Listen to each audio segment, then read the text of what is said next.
नमस्कार, मैं हूं आपके साथ मोनिका गुप्ता और आप देख रहे हैं हर खबर। इन दिनों हरियाणा कांग्रेस में सब कुछ ऑल इज वेल है।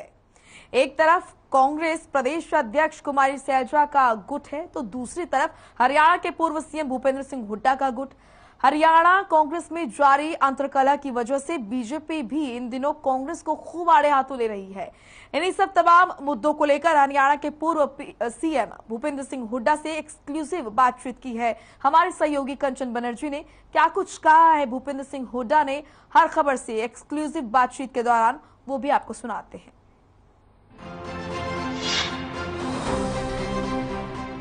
नमस्कार, बहुत बहुत स्वागत है आपका हर खबर पर। मैं हूं आपके साथ कंचन और आज मेरे साथ मौजूद हैं कांग्रेस के कद्दावर नेता और पूर्व मुख्यमंत्री भूपेंद्र सिंह हुड्डा। हुड्डा जी, बहुत बहुत स्वागत है आपका। तो बिल्कुल कार्यक्रम की शुरुआत करने के साथ ही आज कई प्रश्नों के उत्तर यहां पर हम हुड्डा जी से लेंगे। सबसे पहला प्रश्न कार्यक्रम को शुरू करते ही सर मेरा ये है, 5 राज्यों में अभी हाल ही में चुनाव हुए हैं और कांग्रेस की स्थिति आप भी जानते हैं किसी से छिपी हुई नहीं है। ऐसे में सवाल अब हरियाणा का है। हरियाणा में भी चुनाव आ रहे हैं 2024 की, किस तरह से तैयारियां हैं, क्या कुछ रणनीति है? देखिए, जब जिन 5 राज्यों का चुनाव पर चर्चा कर रहे हो आप, उसमें मुख्य रूप पर भारतीय जनता पार्टी की ही सरकारें थी, एक पंजाब को छोड़ के। पंजाब में भी कांग्रेस मजबूत थी, लेकिन कुछ स्थिति ऐसी हुई कि कांग्रेस वहां जीत नहीं पाई। जहाँ तक सवाल है हरियाणा का, हरियाणा में कांग्रेस पूरी तरह से मजबूत है और लोग केवल कांग्रेस की ओर ही देख रहे हैं, क्योंकि ये जो मौजूदा सरकार है ये बिल्कुल विफल सरकार है और हर वर्ग इससे विमुख है। अगर पंचायत चुनाव और निकाय चुनावों की बात कर ले तो पंचायत चुनाव और निकाय चुनावों को लेकर क्या कुछ तैयारियां हैं? नहीं, कांग्रेस पार्टी तो पूरी तरह से तैयार है और जैसे कॉरपोरेशन का हमने ऑलरेडी फैसला किया हुआ है कि हम सिंबल पर लड़ेंगे। पिछली बार भी जैसे सोनीपत सिंबल पर लड़े थे, कांग्रेस पार्टी जीती थी। कमेटी और काउंसिल का हम फैसला करेंगे, पंचायतों का भी, लेकिन ये निश्चित है कि सरकार जो है चुनाव कराने से पीछे हट रही है जब चुनाव कराना चाहिए।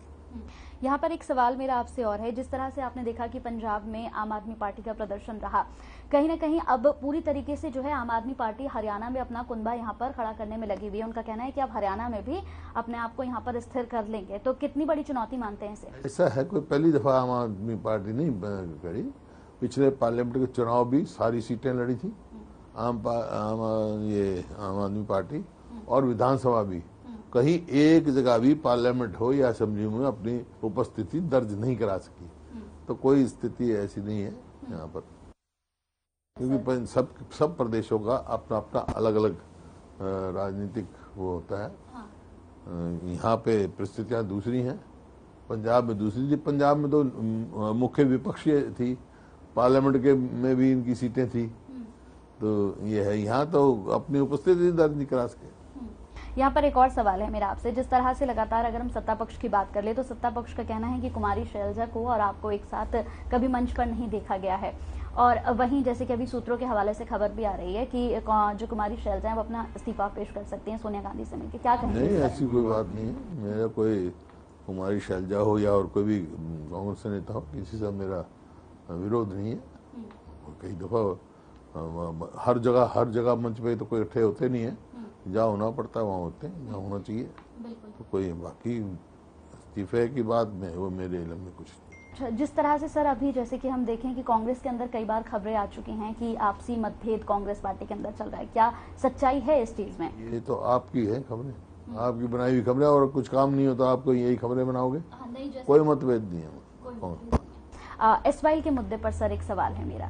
जिस तरह से अगर देखा जाए तो एसवाइल का मुद्दा जो है वो काफी लंबे समय से चला आ रहा है। सुप्रीम कोर्ट ने भी हरियाणा के हक में इसमें फैसला लिया, लेकिन उसके बाद भी पंजाब जो है वो हक का पानी हरियाणा को अभी भी नहीं दे रहा है।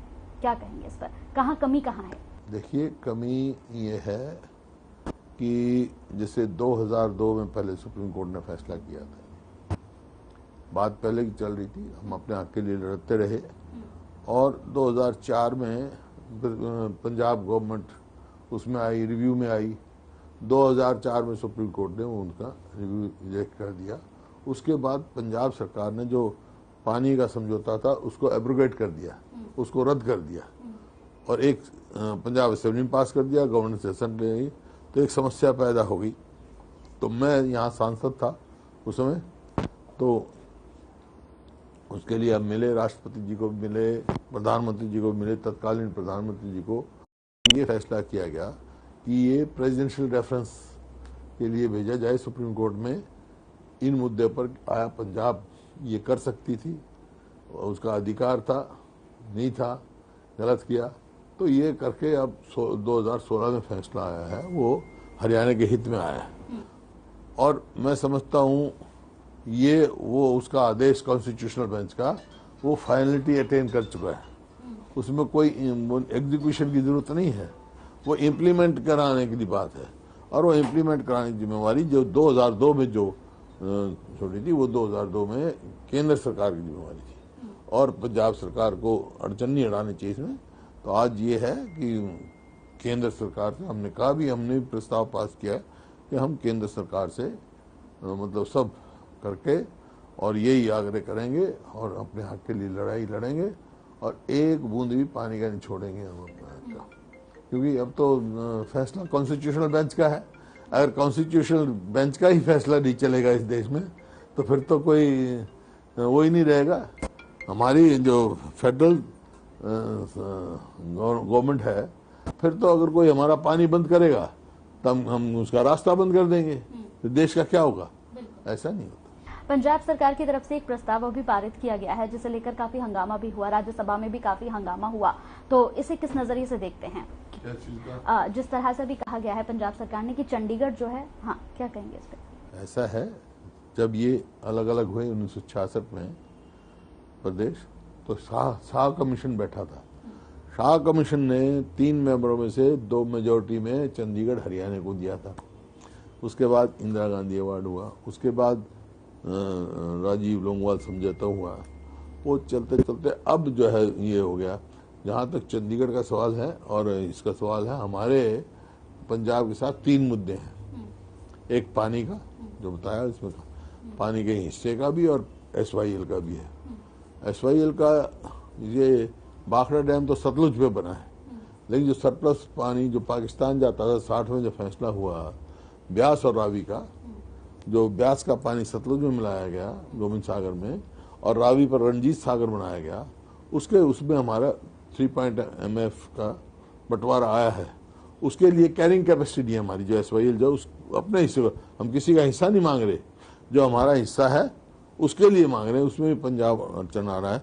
और जो विद इन हमारे स्टेट में जो हमने BML हांसी बुटाना नहर खोदी है, वो सारी नहर खुद गई है, लेकिन उन्होंने पंचर करने नहीं दिया, हालांकि हमारी इसमें ही है, पोर्ट से ऑस्ट्रेलिया रखा है। तो इस किस्म से पंजाब अड़चन डाल रहा है और हम अपना, जैसे मैंने कहा, हम अपना एक एक बूंद लेके रहेंगे। दूसरा हमारा मुद्दा है हिंदी भाषी क्षेत्र जो पंजाब में है, जो उस समय संत लोंगोवाल के समझौते में भी कहा गया था, वो भी इम्प्लीमेंट नहीं हुए। तीसरा मुद्दा राजधानी का है। राजधानी तो है ही, चंडीगढ़ तो है ही हरियाणा की, तो पहला, लेकिन प्राथमिकता हमारी पानी की है। आज तो हम अपना पानी का हमारा फैसला हो, हमारे हिंदी क्षेत्रीय भाषा का फैसला हो, फिर हम आगे बात करेंगे। महंगाई जिस तरह से लगातार बढ़ रही है सर, किसी से छिपी नहीं है। पेट्रोल डीजल के दाम ले लीजिए, चाहे CNG की बात करें, गैस सिलेंडर की बात कर ले, हर तरफ महंगाई लगातार बढ़ रही है और सबसे ज्यादा बोझ अगर आज की डेट में देखें तो इसमें आम आदमी की जेब पर पड़ रहा है। क्या कहेंगे इस पर, कहाँ कर? सही बात है, महंगाई इतनी तेजी से बढ़ रही है कि ये गरीब आदमी का और मध्यवर्गीय लोगों का तो जीवन दुर्लभ हो गया है। और कितनी तेजी से बढ़ रही है, मैं एक उदाहरण देना चाहता हूँ। एक रेस्टोरेंट पे एक आदमी चला गया, 2 डोसों का ऑर्डर दिया उसने, 2 डोसे खाऊंगा, लेकिन उसने कहा भाई एक के बाद एक लाना है, मैं गरम गरम खाता हूँ। ठीक है जी, 1 डोसा आया, उसने खा लिया, फिर दूसरा डोसा आया, गरम बना के लाया दूसरा, वो भी खा लिया। बिल आया तो 1 डोसे का 10 रुपए और 1 का 15 रुपए। तो उसने की ये क्या बात भाई, वही साइज डोसे का खाने वाला भी मैं, वही रेस्टोरेंट, 1 डोसे का 10 रुपए भाव दे रहे हो, 1 का 15 लगा रहे हो। तो वो रेस्टोरेंट का मालिक कहने लगा, बोला जी जो एक खा के दूसरा आपने ऑर्डर हम लेके आए, इतनी देर में गैस का भाव इतना बढ़ गया, इस वास्ते 10 से 15 रुपए भाव हो गया। तो इतनी तेजी से बढ़ रहा है, महंगाई इतनी मार रही है गरीब आदमी को, तो आप समझ रहे हो। जितना पेट्रोल है, हरियाणा तो इस बात में सबसे पहले लेनी चाहिए थी, क्योंकि मेरे समय में हमारे जब हम थे, मैं वहाँ था, तो वैट जो है वो 9% समथिंग था। अब इन्होंने उसको डबल कर दिया, वो भी नहीं कम करने के तैयार हरियाणा सरकार, तो और बोझ डाल रही है। जो केंद्र का है कीमत है, लेकिन खुद हरियाणा सरकार जो वैट है उस पर भी ये रियायत देने के लिए तैयार नहीं है। रियायत देना चाहिए। आज हर कदम ऐसा उठाना चाहिए सरकार को जो महंगाई के ऊपर काबू पास के। महंगाई लगता है बेकाबू हो रही है। एक आखिरी सवाल और मेरा आपसे, जिस तरह से 2024 में चुनाव आ रहे हैं, चुनाव भी नजदीक हैं, ऐसे में कांग्रेस पार्टी की क्या कुछ तैयारियां हैं? कितनी मजबूती से इस बार आप लोग आने वाले हैं? कांग्रेस पार्टी मजबूत है, और मजबूती से क्या, कांग्रेस पार्टी की तरफ लोग देख रहे हैं। कांग्रेस पार्टी सरकार बनेगी हरियाणा में। बहुत बहुत शुक्रिया सर, आप हमारे साथ जुड़े। तो ये हमारे साथ यहाँ पर थे कांग्रेस के कद्दावर नेता और पूर्व मुख्यमंत्री भूपेंद्र सिंह हुड्डा, जिनसे खास सवालों पर हमने जवाब लिए। बहुत बहुत शुक्रिया सर आपका, आप जुड़े, आपने बातचीत की। नमस्कार।